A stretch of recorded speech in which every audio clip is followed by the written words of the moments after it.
জয় বজরংবলী। এই হচ্ছে কার্শিয়াংয়ের বিখ্যাত হনুমান টক। বন্ধুরা দেখতে পাচ্ছ, আমি Netaji institute for Asian studies আর গিট্টা পাহাড় দেখার পরে রওনা দিয়েছি হনুমান টক দেখার জন্য। তোমরা কার্শিয়াংয়ের এই গিট্টা পাহাড় থেকে এই রাস্তা ধরে কিছুটা এলেই হনুমান টককে চলে আসতে পারবে। তোমরা দেখতে থাকো এখানকার প্রাকৃতিক সৌন্দর্য। আমার খুবই ভালো লেগেছে এই জায়গাটা।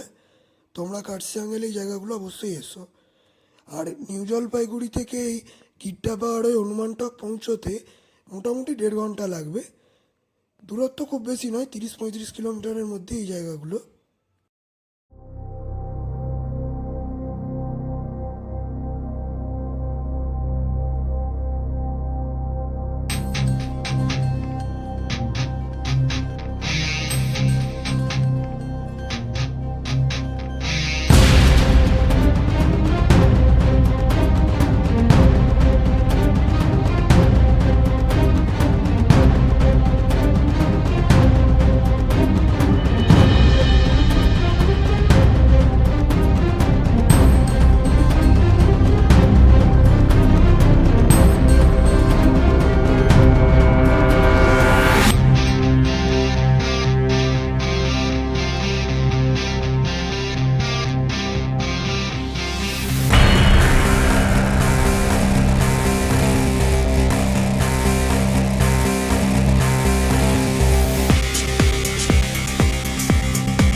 দু 2021 সালে গোর্খা টেরিটোরিয়াল অ্যাডমিনিস্ট্রেশন এই বিখ্যাত হনুমান স্ট্যাচুটি প্রতিষ্ঠা করে।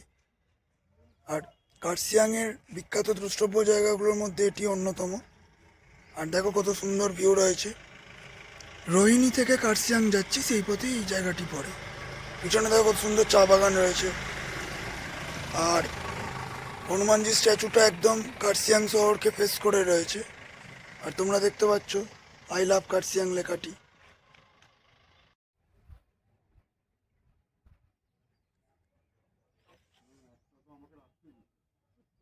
বন্ধুরা কমেন্ট করে জানিও কার্শিয়াং ট্যুর তোমাদের কেমন লাগছে আর এখানকার প্রাকৃতিক সৌন্দর্য কেমন।